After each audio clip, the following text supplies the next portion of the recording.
It's no secret that Frank Murray was an Irishman. It's no secret that Irishmen have hollow legs. And it's no secret that even though spirituous liquors were banned in Indian Territory in the Chickasaw Nation, there was a still on every corner. And I read that in one season alone in the early days that Gainesville moonshiners made $50,000 in one season for bringing whiskey into Indian Territory. It's just like Prohibition. It made speakeasies the hot thing. Charlie Siringo was born in 1855 in Matagorda County, Texas. From a tender age, he led a wandering life full of adventure and near misses, both humorous and hair-raising. By 15, Charlie had become a cowboy who ranged throughout Texas and Indian Territory. His experiences led him to begin writing his own biography in 1884 when he was not yet 30 years of age. His book is entitled The Texas Cowboy, or 15 Years on the Hurricane Deck of a Spanish Pony. Charlie's memoir includes an account of his journey on his pony, called Whiskey Pete, from Kiowa, Kansas, to the heart of the old Fort Cobb Trail during the winter of 1880. It's one of the earliest accounts we have of the trail, and Charlie would find himself in the end at Erin Springs. Here's the story.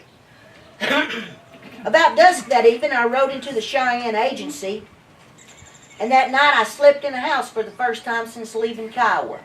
In fact, I hadn't seen a house since leaving Kiowa. The next morning, I continued south, and that night put up at Bill Williams' ranch on the South Canadian River. Shortly after leaving the Williams Ranch the next morning, I met a crowd of Chickasaw Indians who wanted me to get in a horse race. Whiskey Pete was tired and footsore, and I refused at first, but they kept after me until finally I took them up. I put my saddle and pistol against one of their ponies. The pistol I kept buckled around me for fear they might try to swindle me. The saddle I put up and rode the race bareback. I came out ahead, but not enough to brag about. They gave up the pony without a murmur, but then they tried to get me to race again. I said no, kindly took their horse and went on my way. That night I put up at a ranch on the Washita River, and the next morning before leaving, I swapped my Indian pony off for another one and made $10 to boot.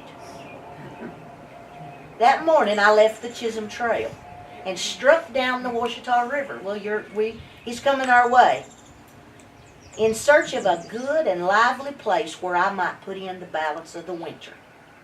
I landed in Erin Springs late that evening and found a grand ball in full bloom at Frank Murray's mansion. The dancers were a mixed crowd, the ladies being part Indian and the men mostly Americans and some very tough citizens. Of course I joined the mob, being in search of excitement, and I had a gay old time, drinking kill-me-quick whiskey and swinging them pretty Indian maidens. After breakfast the next morning, the whole crowd, ladies and all, went down the river 5 miles to witness a big horse race at Kickapoo Flat. After the big race, which was for several $1,000s, the whole day was spent running pony races and drinking whiskey. By night, the whole mob was gloriously drunk, your humble servant included.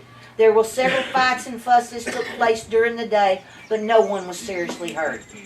It being against the laws of the United States to sell or have whiskey in the Indian Territory, you might wonder where it came from.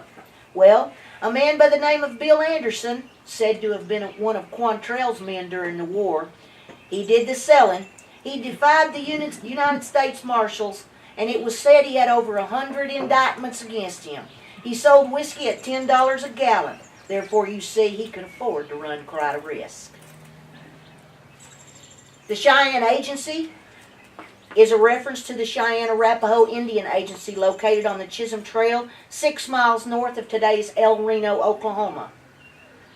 When Charlie Siringo left the Chisholm Trail, he probably got off at Moncrief's Crossing near the site of Old Fred. He came this way. It's 20 miles. It took about a whole day to ride your horse that far. Kickapoo Flat. This is the name given to the level bottomland stretching along the south bank of the Washita River between present-day Lindsay and Maysville. A Kickapoo village was once located in the area, and it was flat and ideal for horse racing. And finally, let's talk about Bill Anderson. He probably did have over 100 indictments against him. He was William Anderson, an infamous Indian Territory whiskey peddler. He had so many indictments for introducing spirituous liquor into Indian country that the Western District Court at Fort Smith, Arkansas had a stamp made so they wouldn't have to write that repeatedly. And so they just stamp it on the papers and you were busted. But how could they ever find you? Because you were in Indian Territory. In addition to violating Indian Territory liquor laws, Anderson was a very wild guy. He seems to have been accused of larceny on occasion, as well as assault with intent to kill. By 1888, he lived near what is now Purcell, McLean County, Oklahoma, where he sold tobacco, whiskey by the drink, whiskey by the gallon, and operated a whorehouse. After making his living as a cowboy for over 20 years, Charlie Siringo retired from droving around 1884, worked as a merchant. That didn't suit his need for adventure, so he moved on.